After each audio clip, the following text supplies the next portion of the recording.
Hey everyone, welcome to this very special video. My channel's grown so quickly over the last few months.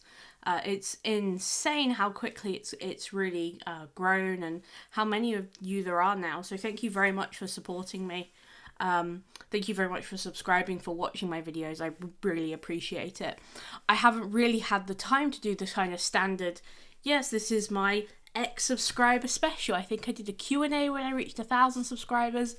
And now there's like 14, maybe 15,000 of you. So I've gone through a few milestones. So let's consider this the whatever number of subscribers I have now milestone. And this week I'm going to teach my mom how to hack. If you didn't know, my mom is not a very computer literate person. She's very much scared of computers, and you know, I'm a computer scientist. My brother is an engineer.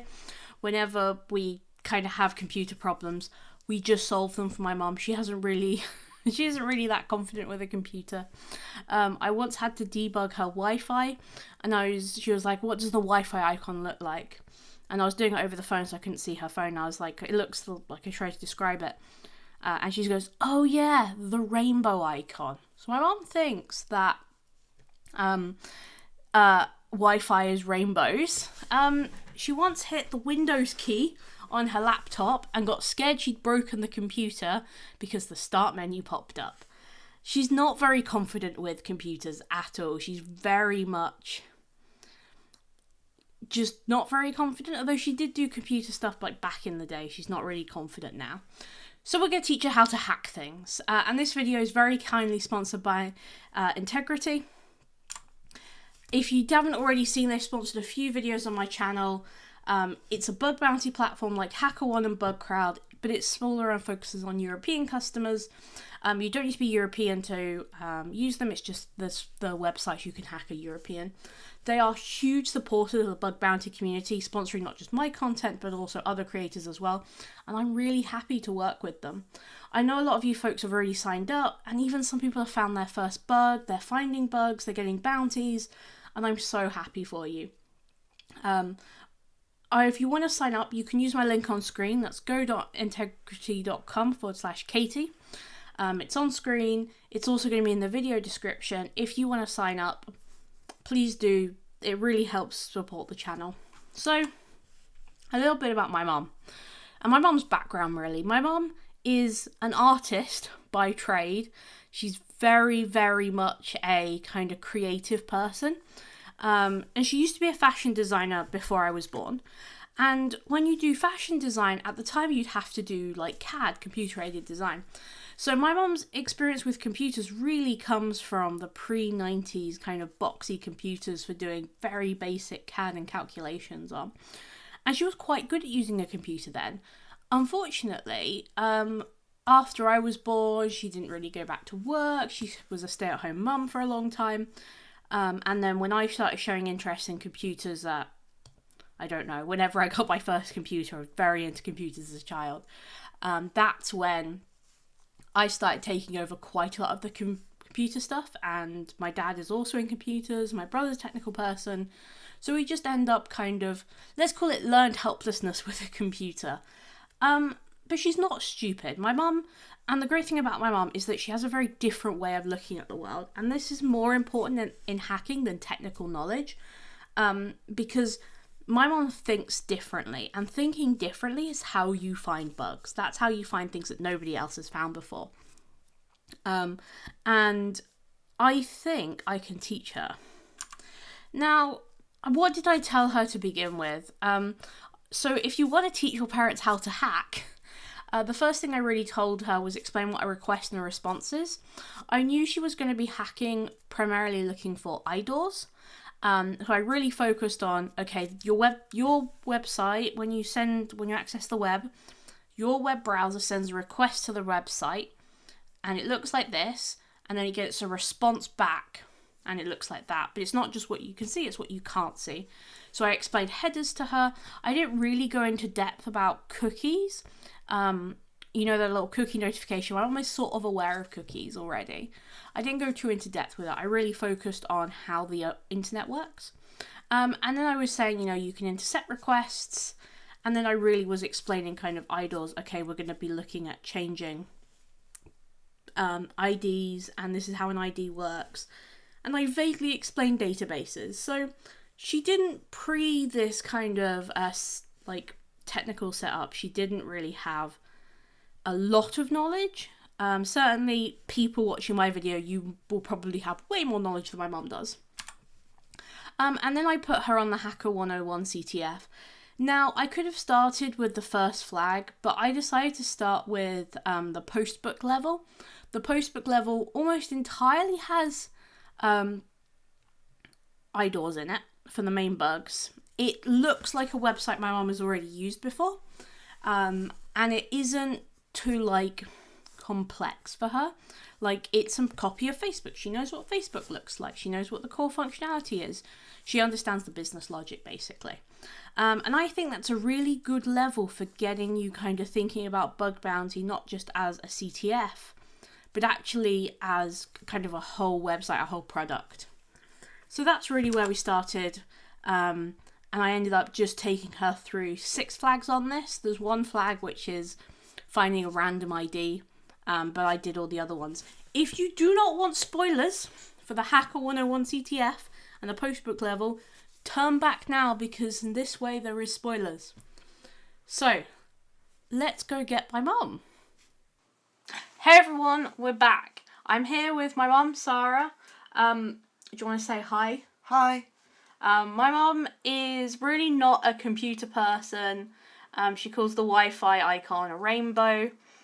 She gets scared when she hits the Windows key by accident and the start menu pops up.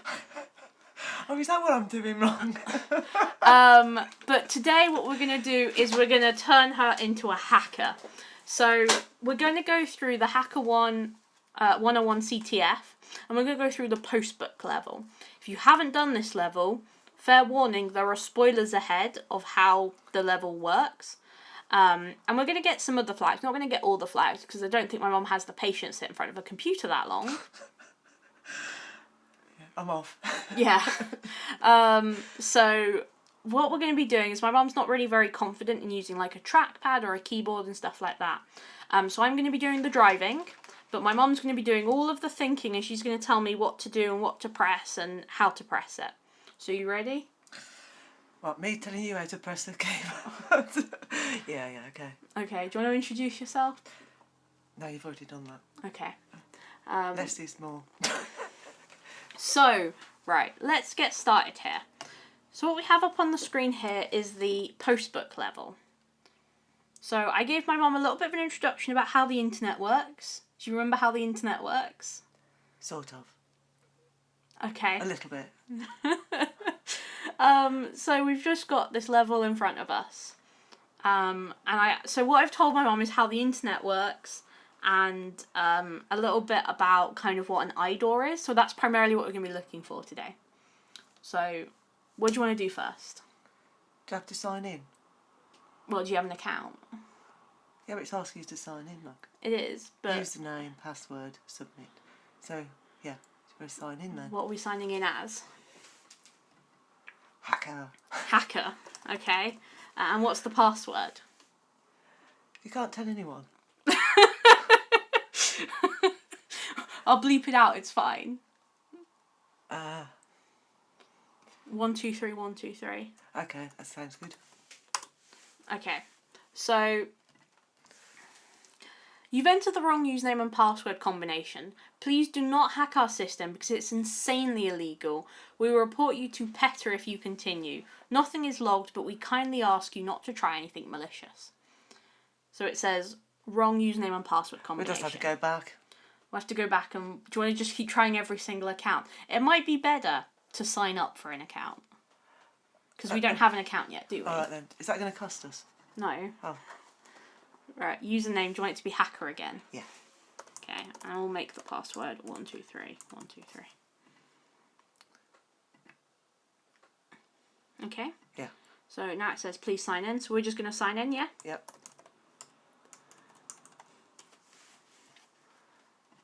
Okay, so what we've got here is we've got some menu buttons at the top. Make this, so we've got home, write new post, my profile, settings, sign out. We've got some kind of post timeline with a button that says create post and a little check marks for my eyes only. Why for your own eyes only? Well, do you want to see what it does? Well then.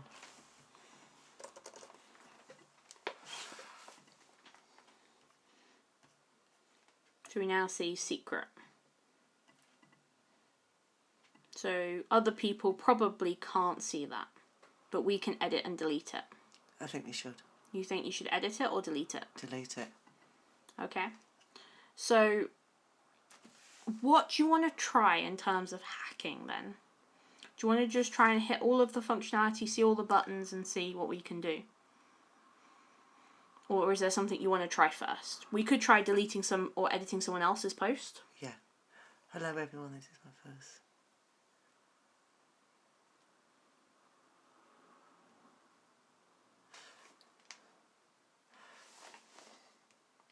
Right, should we go into... You want to click on this one?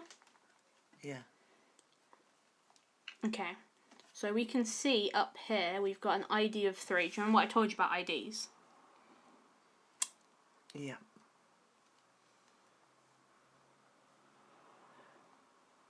We're trying to get some flags, right? Yeah.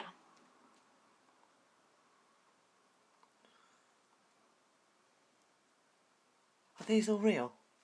Yes. I'm going to have to blur them out in a minute. in the editing. So this is, it might be better to go back to the text version. So we can see here, this one is where we created a post. So this is, we can see here, this is the body, we put it on private, return to home, and our user ID is number 3. When we go to view here, we see view ID 3. Now, we're number 3, but this is not our post. So likely, those two IDs are different types of IDs. So that might be a post ID, that the other thing might be a user ID. So what do you think we should try? Shall we see if we can track them down? Yeah, so let's see, let's make that our goal. Let's write that down. Our goal is to find a secret post. Oh, a secret. Okay. So if we go and make our own secret post again. So we're doing exactly what we did before, but we're creating a secret post. Okay. So that's what a secret post looks like. Okay. Okay. So we want to see if they have We want to see if somebody else has one. Okay, so we need to find that one and change. You said that was number 2, and we were 3. That was number 3. This one is number 1. So what do you think number 2 might be? So if we can see 1 and 3. So 2. 2 is our secret post. That's what I thought. Yeah. So if we press edit, we can see we've got ID 5 up there. Ah, that's not the right one then. But if we put in 2 there, change that one. Yep, there we go. There's our secret post.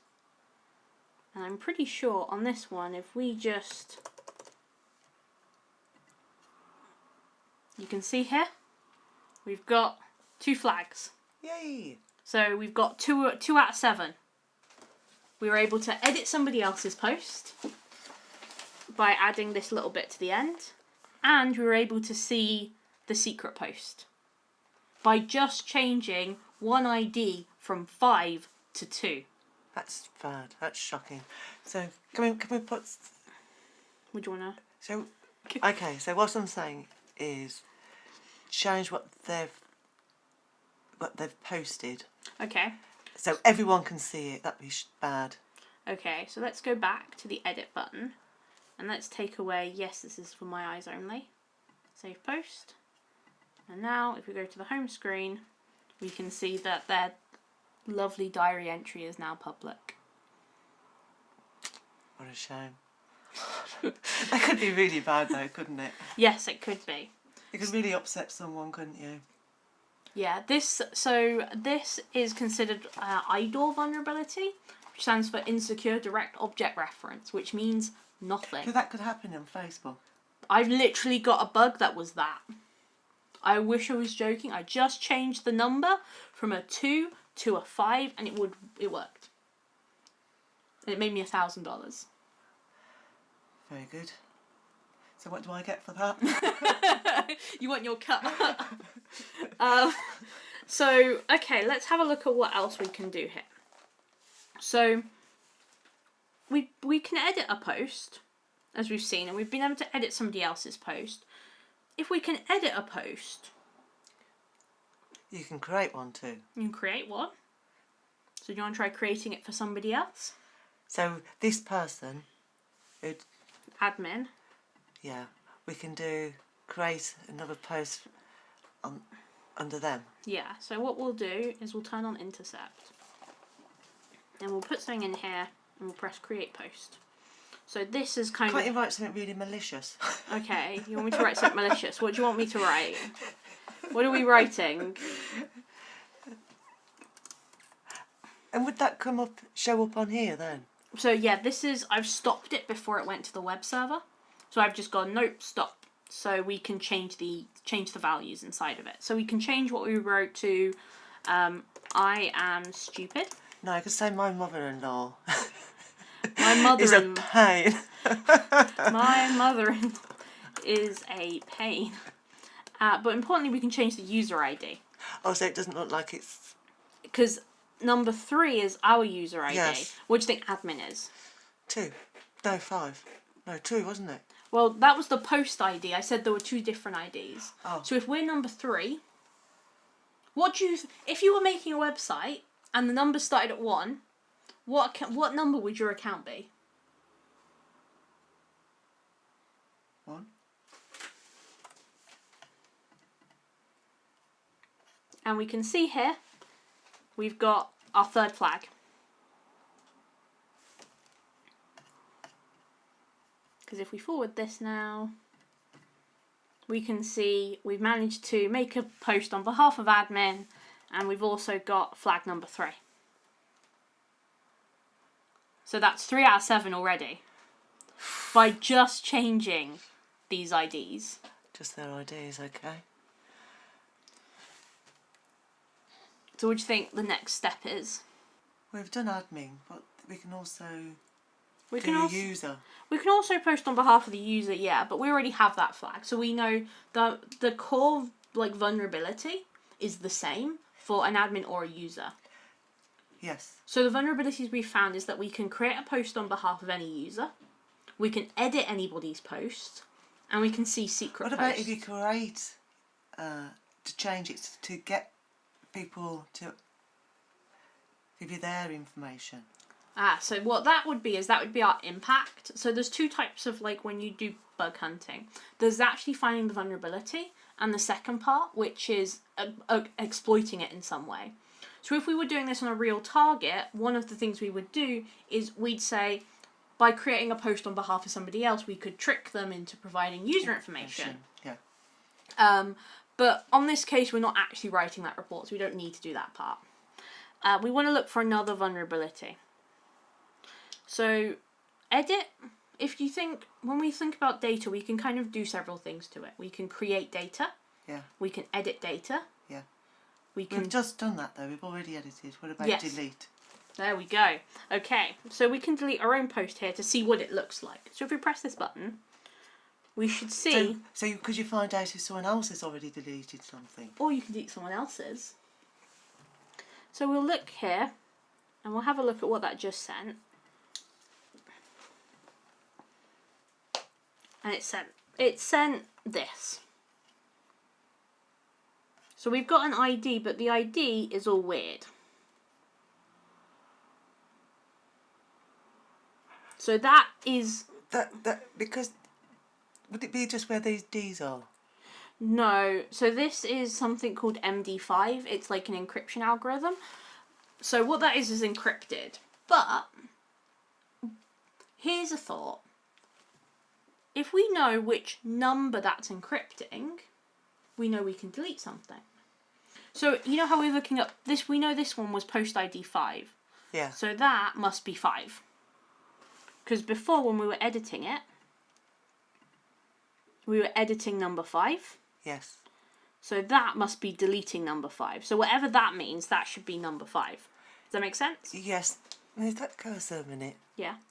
Is that because it's ending with 5 as well? No, it's just the algorithm. So let's try and delete this one, which is likely ID 1, by just knowing it's the MD5 algorithm. So you're going to use that same code on that? I'm going to use, I'm going to encrypt 1 in the same way here.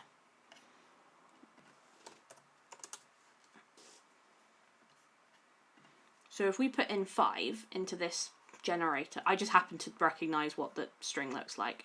We can see this also ends in D5. Yes. So if we change it now to 1, it ends something else. So if we copy that, we can close this one. We can go in here, repeat it, and then change this to that. So that is now, before it was number 5, yes. This should now be number 1. We can send it. And we see up here, we've got the next flag. So we can delete someone else's posts. Okay. Is there anything else that stands out to you about this request here? We're looking for something that looks like a random string of code. That isn't the where. But she hasn't got a flag on. Yeah. Cookie. Yeah. So this here must be encrypting some number. Does that make sense? Because we're logged in. We know that that's a number. And we know this is a number. This must also be a number. Yes. So we're going to open that.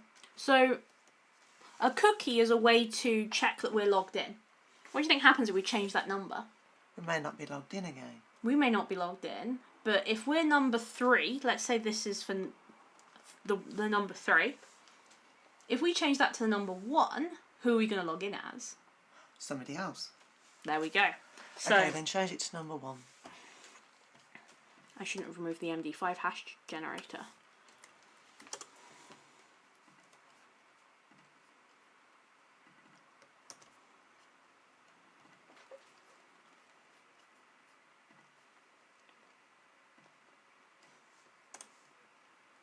If we go here, like this, so we know we've just changed it to number 1 just like before. Press send. And as you can see, we are now logged in as, this one, show response in browser. We can see we're now logged in as admin. And what we do, we just changed the number. It was an encrypted number, but as long as we knew what the encryption algorithm was, we're just changing the number again.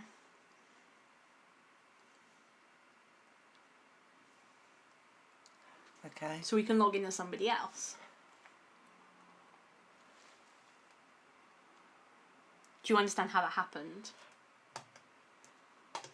Okay, so we've got one more flag to find.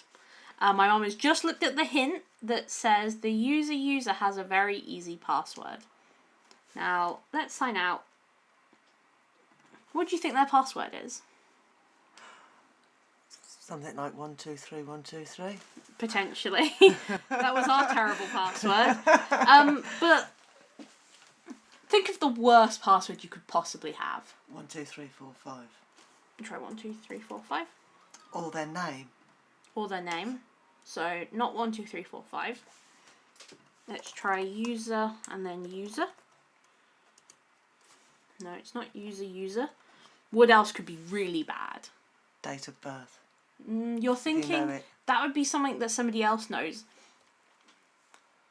Think about something, if I tell you to generate a password.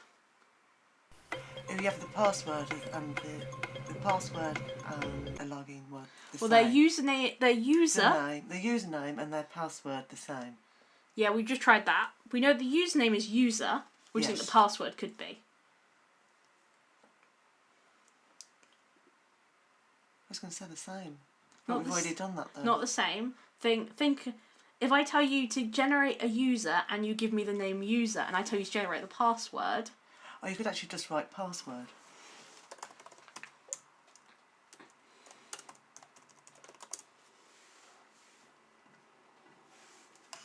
So congratulations on hacking somebody's account. It just makes you show, doesn't it?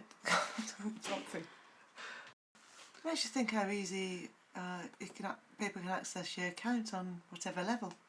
Yeah, like think about how easy all of that was. Like that was not... It wouldn't be easy for me unless you were sat here, Katie. No, but for someone who's a bit more technically minded, how quickly did you think I went through this? Well, it didn't take you an hour like it's taken. I don't know what we're on in recording times. Let's see. 20 minutes. So it's taken you 20 minutes to hack this website. Well, don't give me anything harder. But I guess, how do you feel about the hacking we did today? Like just changing an ID. Interesting, because I know it's all made up of script codes and everything else. So it almost doesn't really matter that it's made up of code, though, as long as you can find where it says ID and change the number. Even you could do it. Yeah, but I wouldn't be able to know where to necessarily how it would change or where it would change or where to address it to somewhere else. Yeah, I think part of the difficulty in hacking is about your intuition. It's developing that sense of knowing where to look. It's like being Sherlock Holmes. Yes, that's initially, but when you come to use the code, how do you use that code to say corrupt this system in order for you to get the information? So you're using that data in order to... You don't have to. In bug bounty hunting, you just have to prove you can exploit it. And there are, like, the stuff we're doing today is, like, really easy exploits. There are much more difficult exploits that are, like, crazy difficult. So you would have more code than that to change? Yes. But I'll tell you, I've made a good $5,000 of just changing IDs.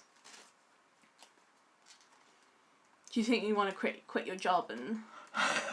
Is it time to become a hacker full time? I'll still be hungry, Katie. Thank you very much for watching, guys. I hope you found that super interesting. My mum has actually told me she wants to hack a real target now, and she wants to try and see if she can find a bug. So I'm really excited to see what's going to happen. Next weekend I'm going to go see her. We're going to try and do some bug hunting.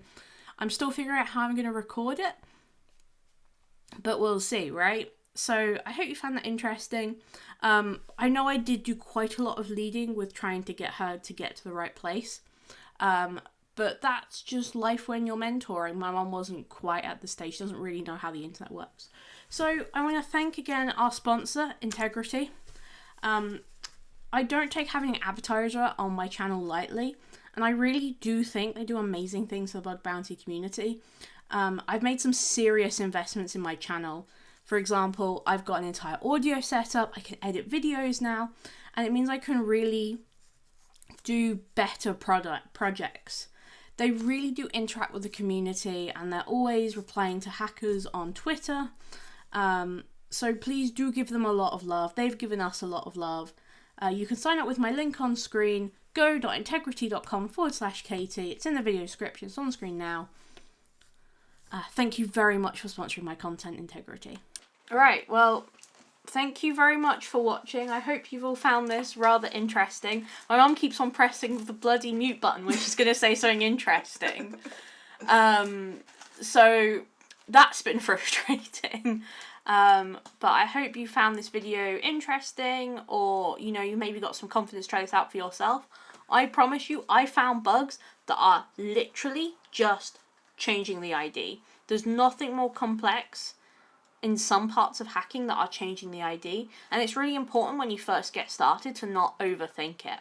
Like, it's very easy to be like, oh, I need to be like a computer person, or I need to do something else, or like I need to learn every type of XSS. Actually, sometimes just changing IDs, it's a bug, it can lead to a bounty, and even my mum can do it. So thanks to my mum for joining me today and being forced into using a computer. Yeah, 20 minutes is enough for me. Thank you very much for watching, and from both of us, I'd see you in the next video, and have a great day. Bye, everybody.